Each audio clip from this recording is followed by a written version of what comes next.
briefing. But we will keep you all, make sure you have plenty of time to get set for the president's remarks. He's running a little bit late today, so we'll let you know once we have an update. But Colleen, why don't you kick us off? Okay, thanks, Jen. So first off, how is the president feeling given close contact? Is he symptomatic? Is he doing okay? I know he's getting tested tomorrow, but can you give us an update? He's asymptomatic. I spent several hours with him this morning, and he is feeling great, and you'll see him at the speech shortly. And then second question is, the 500 million test kits that are being distributed in January, is that going to be enough? How are you guys going to work to get more, given what looks to be a really serious testing kit shortage right now, especially as Omicron is cresting? Absolutely. So what the president is announcing today, everyone should see as building on the steps we've taken over the last couple of months. Over the last couple of months, we've quadrupled our testing capacity. I'll talk about that in a moment. It's not related to your question. That would have been very impressive. But we've quadrupled over the last few months our testing capacity. As some have asked, so let me clarify too, the 50 million tests that we are distributing this month to community health centers and rural health centers, this is in addition to those 50 million tests that are being distributed. The 20,000 sites that are already up and running, this is in addition to that the president is announcing today. So I reference that, Colleen, because it's important for the American people to hear and understand we're going to continue to build. So the 500 million test kits that will begin to be available in January is the largest purchase we have done to date, and it is building on what we've done to date in an effort to make testing more free, accessible to people across the country. Go ahead. Drill down on some specifics on this 500, half a billion, if you will. Yes. We like that big number in TV. $500 million, okay. So when can Americans expect to see these tests? Where are they coming from? How many can a family or person order at once? Is this website going to be able to sustain all of these people who will want to get on and get these tests? To answer your last question, yes, that is our expectation, and we are preparing for that. We will have more information as it is available, including what the website looks like. We will make the website available as soon as these tests are available. They will start to be available in January. And in terms of the numbers that different families can order, we are working through all those very important details right now. So Dr. Fauci said today that it's going to be a matter of a couple of weeks when we start to see a decline from Omicron. Are these tests, this batch of 500 million, going to actually make a difference in the surge that we're seeing right now, or are they coming too late for this? Well, again, our objective here, the president's objective, has been to build on the steps he has taken over the last couple of months. Again, quadrupling testing capacity, making it more available in more communities, opening more testing sites across the country, and really directing our efforts and our resources toward the parts of the country where they need help the most. So I know part of the announcement today is obviously testing sites and opening additional testing sites. We have additional testing sites up and running in New York City. We will have them up and running in New York City, for example, by the end of this week. Additional testing sites will come online next week as states we are coordinating with to determine logistics, scale, and timing can be finalized. And part of our effort now is also to make assessments about where additional testing sites will be needed. So we have teams out on the ground to make that assessment with governors, state leaders, local health officials who are experiencing spikes or who anticipate experiencing spikes. And that's just the testing center component where people can go and get them in person. And again, this is building on the testing capacity we've already built to date in January. But you're still seeing, sorry, last question. You're still seeing these long lines all around the country. So at the end of 2021, as we close out this year, I still have to ask, when can every American who wants to get an at-home test get one? Because they can't get one today. Well, as I just noted, one step we're taking is really surging capacity and opening these testing sites in parts of the country where they have been hardest hit. New York City is one of them. And those testing sites will be up and running in New York City by the end of this week. And we will continue to surge capacity and open additional testing sites in other parts of the country. And that is something that can happen very rapidly, and our team is ready to deploy those resources. There are still 20,000 sites across the country where people can go. There are still 50 million tests that we are distributing to rural community health centers. And we're doing this as quickly as possible. 500 million tests in January is the largest order we have ever made to date, and we're going to do it as quickly as we can, but they won't be available until January. Where are they coming from, these 500 million tests? The 8 approved by the FDA, the 8 tests approved by the FDA. No hold up in getting those, or it's going to be Well, pretty easy? those final approvals just went through in November, so that has been part of our ability to expand our capacity, in addition to using the Defense Production Act and our investment in $3 billion to do that. Is it possible to reduce the 10-day isolation period? Is that something that's under active consideration? I know that Dr. Fauci spoke to that briefly. That would be a decision made by our health and medical experts in the CDC, so I would certainly point you to them. We're always assessing and looking at different steps that can be taken. Go ahead, Jeff. Is the president satisfied at the speed at which all of this is happening? It was nearly 4 weeks ago over Thanksgiving vacation in Nantucket when he first talked about the Omicron variant. We've known Christmas obviously is coming for a long time, and yet these sites will not be set up until the end of this week, which is Christmas. Is he satisfied at the speed in which this is all happening? Well, what the president's promise to the American people is, Jeff, is to constantly re-examine and improve our COVID response, including testing and testing access, and always look for a way to do better. And the announcement today is an effort to do exactly that. We have taken a number of steps over the past several months, and his view is we need to do more, and we need to do it more as ambitiously and aggressively as possible. And his announcement today is a reflection of that, and should be seen as his own assessment that we should be doing more. As you know, a couple weeks ago, you stood here at the podium when there was a discussion about sending tests to people's homes, and you said, should we just send them to every American? As you've reflected on the change in Omicron here, have you reflected on your tone in that answer? Well, Jeff, I would say there's not a day that goes by that I don't leave this podium and wish I would have said something with greater context or more precision or additional information. And that day there was a lot of good questioning on testing, and during that briefing I conveyed a lot of information about our expansion of testing, about the 50 million tests that we were making available, about the 20,000 free testing sites. And should I have included that additional context again in that answer? Yes, going back, I wish I would have done that. To be clear, so people have accurate information about how it works out there, which I know is your objective as well as mine, we're making tests free and accessible without the risk of them going to waste in the home of people who do not want them. So people will go to a website, which again we will put out there, and the information is available, and they will be able to request free tests. That's something that is a reflection of the president's commitment to continue re-examining and improving our COVID response, including as it relates to testing. Go ahead, Ed. And on testing, because why not? There's more to ask here, and I realize you may not have answers yet, but is there any sense of whether you'll be able to guarantee that from moment ordered online, how long one will have to wait to receive them? And are you going to be relying on FedEx, UPS, Amazon, or the Postal Service to help distribute these?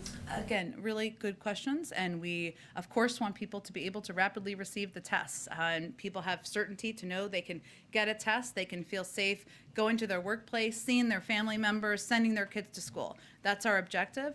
The details of how it will be distributed and the mechanisms will all be coming soon. And has there been any active discussion yet between the White House and Congress about a possible supplemental now to deal with Omicron? I realize mayors and governors are flush with cash thanks to all the legislation passed this year. But is there any discussion yet about possibly another supplemental? There's always, as you know, from covering Congress, an open line of communication with members and leadership about what may be needed, and we're always having that conversation. But right now, we believe we have the resources to get people vaccinated, to make those available, and part of what you'll hear the president convey today is how important it is for individuals to make the choice to take that step to protect themselves. Quick unrelated, we're nearing the end of a year, and in the spirit of the holidays, presidents often will announce pardons and or commutations. Should we be anticipating any by the end of 2022, or 2021, sorry? I don't have anything to preview at this time. I would just reiterate that the president has every intention of using his clemency power, and there has been some reporting which is accurate out there about looking at nonviolent drug offenders, but I don't have anything to update you on at this point in time. Go ahead, Jackie. Thanks, Jen. These 500 million tests are not getting to people in time for the holidays. And I know that you said you wish you'd rephrased your December 6th answer, but it seemed to discount at the time, which was only 2 weeks ago, the idea of sending tests to Americans at home. So what made you guys shift gears? When did that happen? And is any sort of lack of urgency in doing that sooner costing us now? I think it's important, Jackie, and I appreciate you asking the question, for people at home to understand that this has all been a building process. And that includes the approval of tests. There are now 8 available as of November. That's important because we needed enough tests to be able to tap into to get the supply. It includes quadrupling, not including the president's speech today, our testing capacity over the course of the last couple of months. It includes the 50 million tests that we made available to rural community health centers and community health centers, all components that I talked about exactly on that day in the briefing. If anything, it was a lesson to me to always include the context and make sure you use every opportunity of questions you all ask to do exactly that. But today, what the president is announcing, and this is again to Jeff's question and to yours as well, to be clear, we're not sending a test to every single home in the country. We are providing an opportunity, another opportunity or ability for people to, an important one, go on a website and request a test if their preference is to get that test to their home. Not everybody will do that, but we want people who want to do that, who want to get tested, who want to request tests that way, to have that ability to do. And then, obviously, this new push for testing is a big component of the strategy to combat this winter. But is there any concern that there hasn't been enough focus also on therapeutics, given that you have vaccines in other parts of the world that don't offer any protection against Omicron? We're lucky in the U.S. that Pfizer and Moderna do, but this is a virus that's spreading in all parts of the world. We saw it pop up here, and then just in 3 weeks, it's the dominant strain. You're absolutely right, Jackie. The vaccine, not the vaccine, I'm sorry, the virus does not see borders, and obviously fighting the virus, getting the virus under control is going to require getting it under control globally. Part of what our objective is, an effort from the U.S. government, is to continue to be the global supplier of vaccine doses, and also a range of materials needed to produce vaccines, to treat people who are sick. That certainly is a part of our objective. Would there be a greater push to produce therapeutics? It's something like the pill that's supposed to come out and get that out with as much urgency as we're having for the vaccine. We will, of course, be focused on that, but I think it's important for people to know the best way to protect yourself is to get vaccinated and get boosted, and that is the most effective step that any person living in the United States or around the world can take, and that is what our priority is on. Real quick, one last question. You had said back in, I think it was June, that we would hear pet news on a day when it was a tough news day. And it was a late joke. But yesterday we heard about Major being rehomed, a new puppy, and a White House cat. So is this like the worst week ever for the White House? Believe it or not, Jackie, I don't have time in my schedule to coordinate with the pet folks, but the pet was a present from the president's brother. I met the pet this morning, the pet commander. We can call him by his name. And he's very adorable. He's going to bring joy to the president, the first family, to all of us probably as well. And as I think was noted by the First Lady's team, we can expect to meet the cat, a she, as I've learned, in January. Go ahead. Hey, Jen. Here in the district, and we're seeing similar numbers in a number of other jurisdictions, we're seeing all-time highs in terms of cases, not just this year, but for the entirety of the pandemic.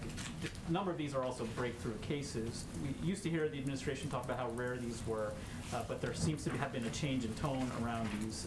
Is it almost inevitable now, is that the view of the administration, that many Americans, including vaccinated Americans, will see a positive case in the next few weeks? Well, I'm going to let our medical doctors give an assessment of that. We do expect, though, and I would echo what they have said, that there to be increases of cases and increases of breakthrough cases.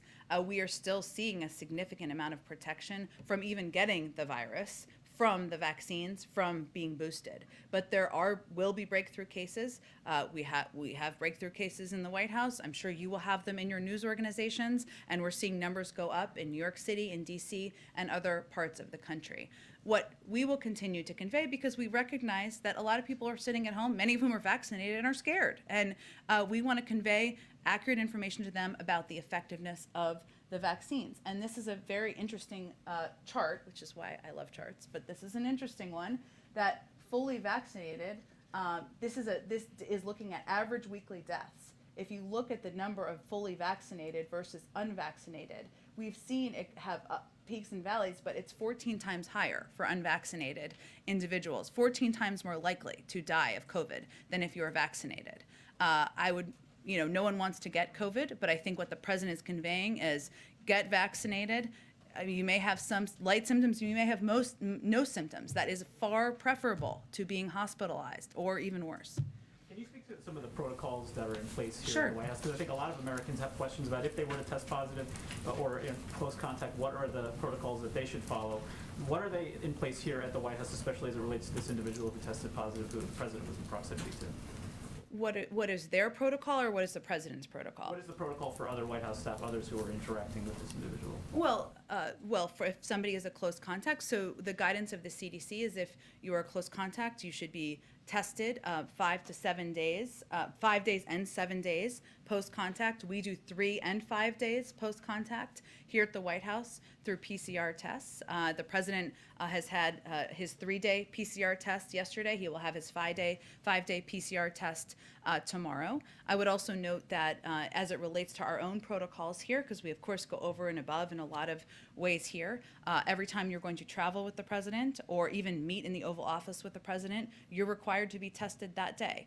So there are additional there are also regular testing protocols for others who may not be interacting with the president, and we also wear masks around the building as well. And a question on Build Back Better as the White House tries to look at a path forward here.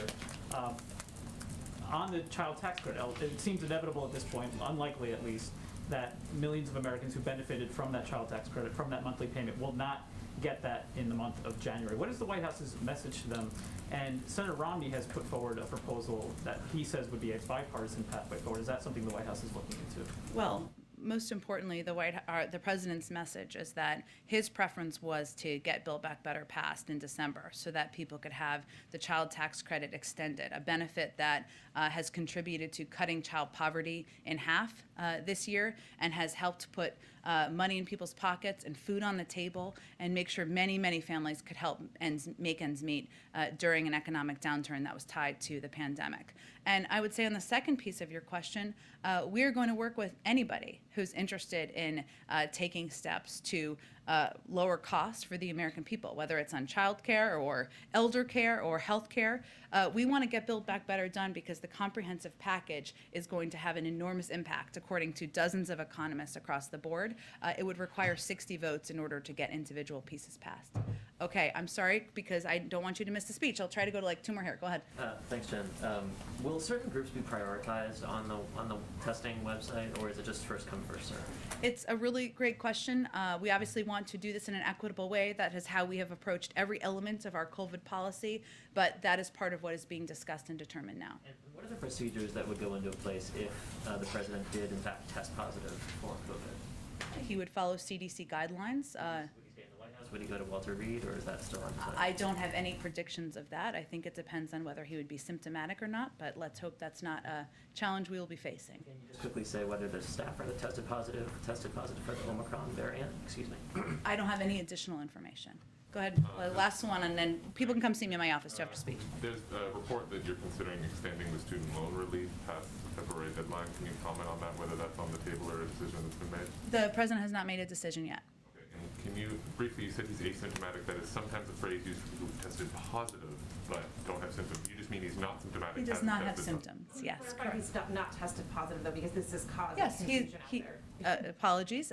He is not tested positive. He tested negative yesterday, as we indicated, and he'll be tested again tomorrow. He does not have any symptoms either.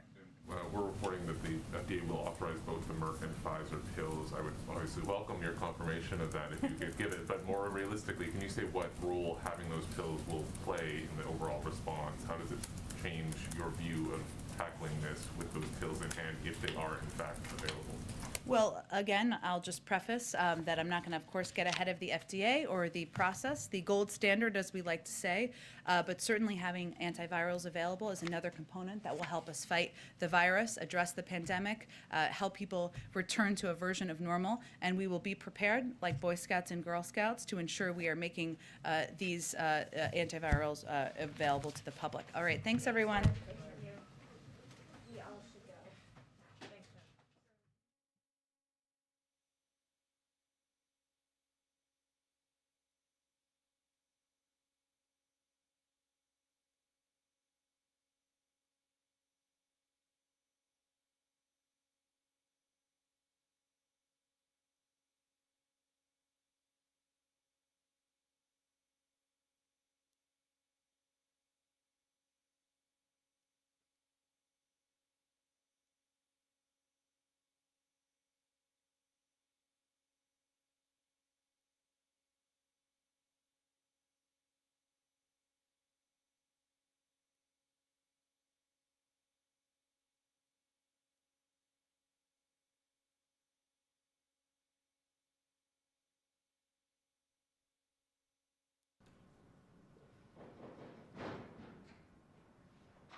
Okay. There you go. Do we want to confirm with the TPM or? They see us? What's on your show out here? Like a podium wide. I can go in a little bit. She says yes. Okay. Alrighty. Father-in-law?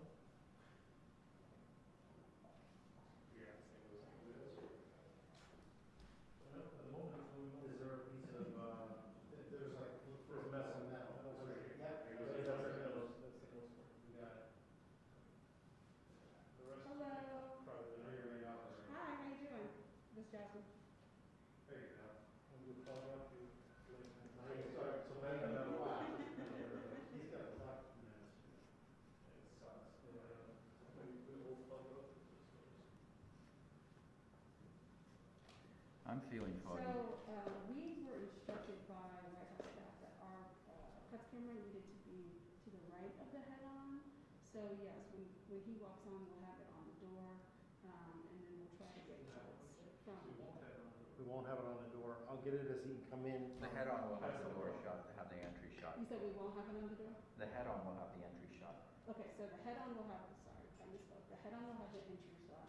The cuts camera will not.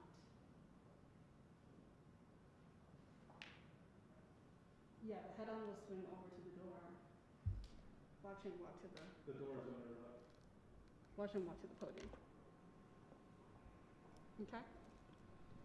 Ladies and gentlemen, Okay. please at this time, silence your cell phones.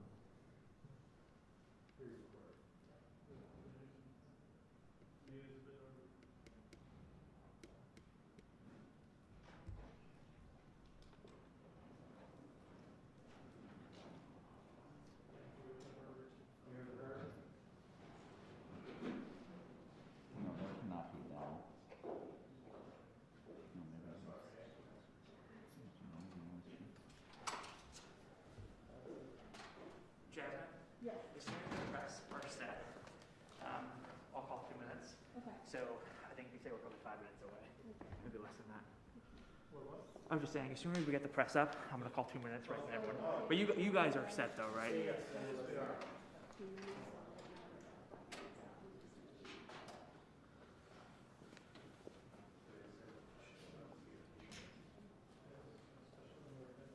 And they're on their way up now.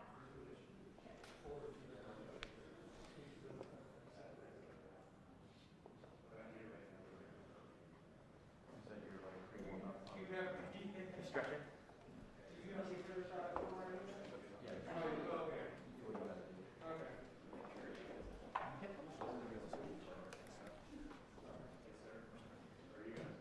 Unless you need. Yep. Yeah, I'll shout it. Okay, so you'll come in there, we'll.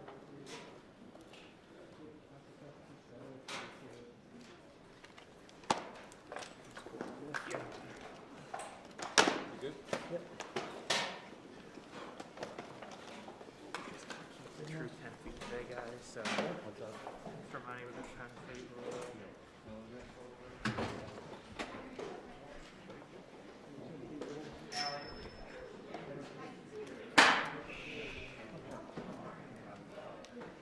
Okay, 2-minute warning. Ready? Somebody want that? I'm rolling too. Keith, you guys are good? Yeah. 2-minute warning at 2:40. At 2:40. You know, my heart when you do that. You know.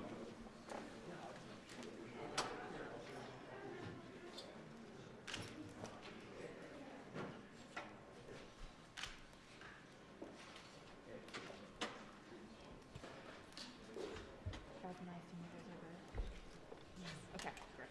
And I'll go with you.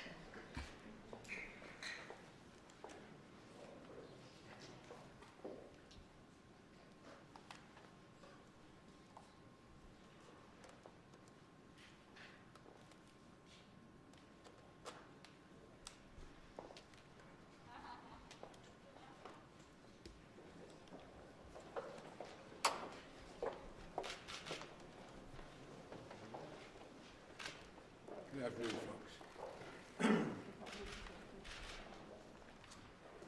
Good afternoon. I promised when I got elected I'd always give it to you straight from the shoulder. The good, the bad, the truth. So as we head into Christmas weekend, I want to answer your questions about the rising number of COVID cases, COVID-19 cases. And I want to start by acknowledging how tired, worried, and frustrated I know you are. I know how you're feeling. For many of you, this will be the first or even the second Christmas where you look across the table, will be an empty kitchen chair there.